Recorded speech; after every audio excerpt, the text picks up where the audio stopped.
Good morning, PT on Ice Daily Show.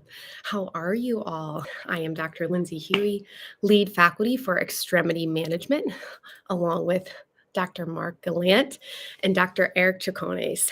I am very excited to be with you here on a Clinical Tuesday, my favorite day of the week. And we are going to chat hammy resilience today for this Clinical Tuesday, brought to you by the Institute of Clinical Excellence. And we're going to discuss specifically the Nordic curl and its role in hamstring resilience. I'm going to go through a couple points of performance and review some common faults to look out for, plus review some regression and progression options for the clinic for our patients to meet them where they're at, and then plus a little dash of dosage recommendation at the end. So thank you for joining me this morning. Before I dive into this topic that I hold near and dear to my heart, because my hammies are weak and unresilient, but I'm working on it, are telling you a little bit about courses coming up in extremity management world. So Mark and I will both be on the road this weekend. We are sold out in Nebraska. 45 clinicians. I'm so pumped. Megan Daly and Lauren from Onward Denver. We're going to be rocking it this weekend. A road trip from Denver to North Platte, Nebraska. It's going to be quite a blast. And then Mark is going to be in New York with Kristen. So that will be so awesome. So we're really excited to be on the road. And I think there are some spots still left if you wanted to jump into that course. But other courses coming up that aren't this weekend are in Cali. I will be in California April 9th and 10th, but I'm sorry, but I'm just kidding. That is sold out as well. So in Florida, April 23rd, 24th, if you would like to join me in Bradenton, I think there's about 5 spots left. We are really filling up this first half of the year. And then Mark has a course in Wisconsin in one of the beautiful Onwards. So join him there May 14th and 15th. And as we get deeper into the summer, there's a course in Maryland, July 16th. And then we have fall courses galore. So we are looking to maybe add a Colorado course in the summer or fall. So be on the lookout for some course additions coming up your way. So let's get into the topic that we're here for. So hammy resilience, the Nordic curl. So first, I just want to review the value of the Nordic curl. We recently just had a CPG, so a clinical practice guideline, come out from JOSBT in March 2022 that really highlights the value of the Nordic curl for hammy resilience.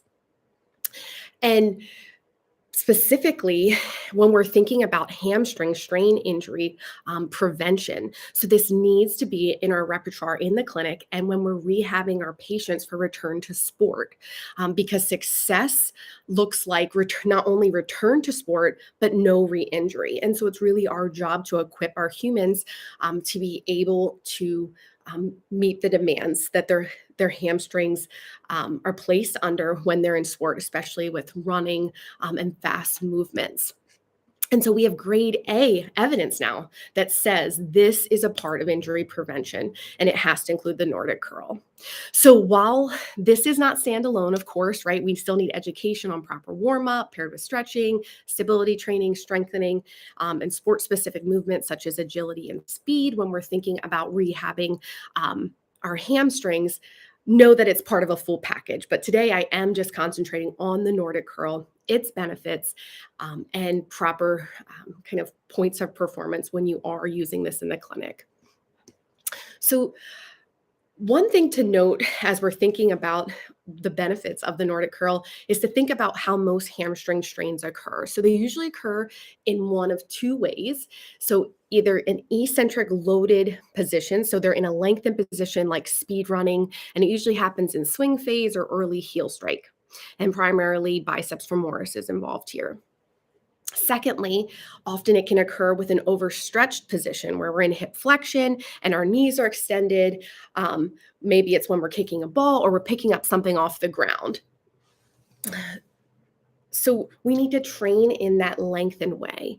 And so the value of that Nordic curl is we are training the body to have a greater operating range of safety. So by replicating that extended knee angle and longer muscle lengths where the hamstring usually gets injured. And so that's the value of training in this eccentric length.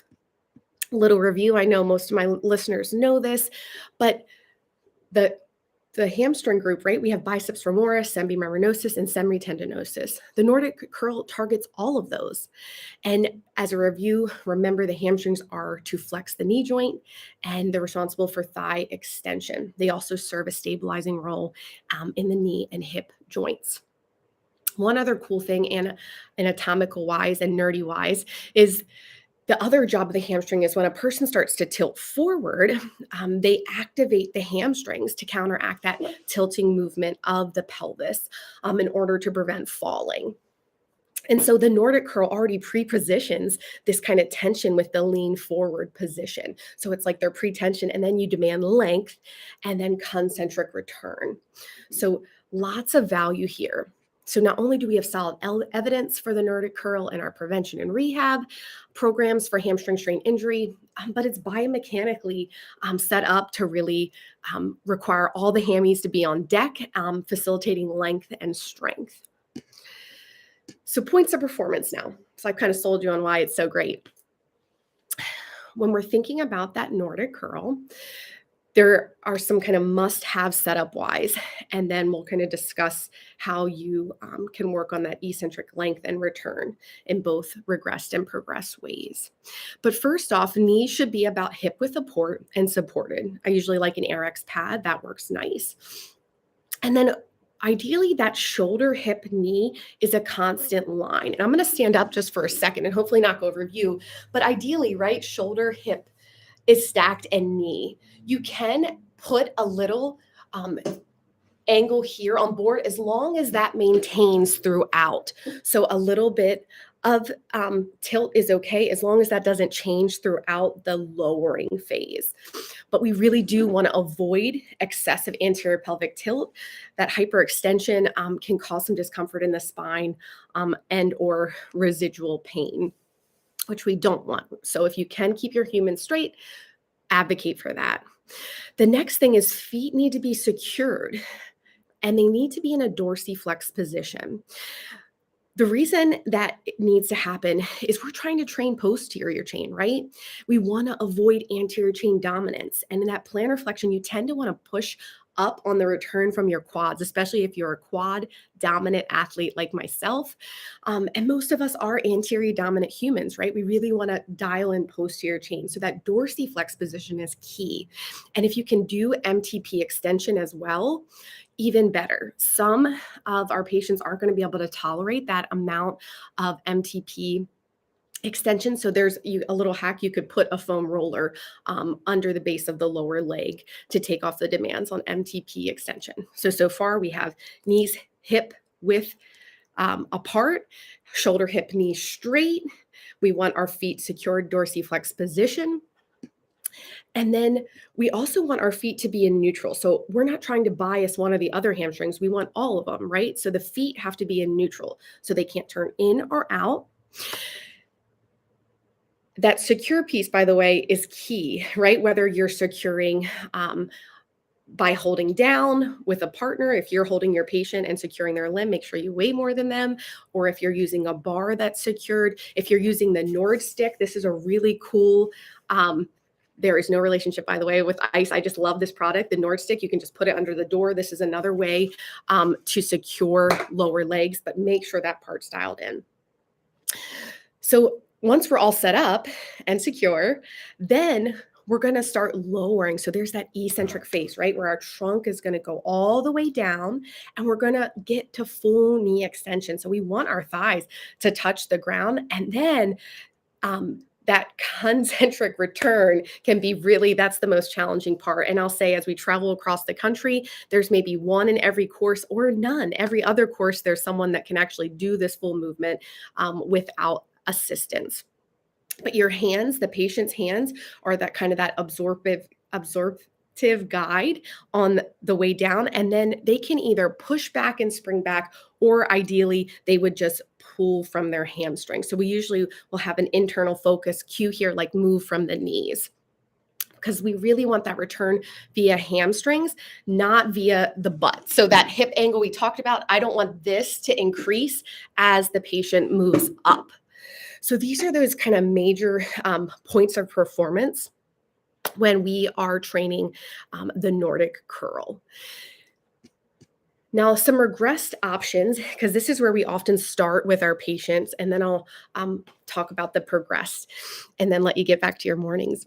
But regressed options, we're going to have that same great setup, but then we're going to use some kind of assistance to lower, because that eccentric demand is intense on the hamstrings. So whether it's a band under the patients across their chest and under axilla, or we can use a physio ball, so a Swiss ball to walk out and have them lower. So feet are secured, and just if you can imagine, we're lowering down with that object, or said band is lowering us. And then the band actually helps with return as well, or the ball helps with return. For those that are visual learners, you have to come to a course to see this, because this is one of our end stage progressions of the posterior chain. But so those are your regressed options. And then you can even, if you have a tech or you have another human, if the patient is secured, you can stand in front of them or kneel in front of them and kind of help them lower and then return with some handheld assistance. So those are kind of our first stages of the Nordic curl, these regressed options.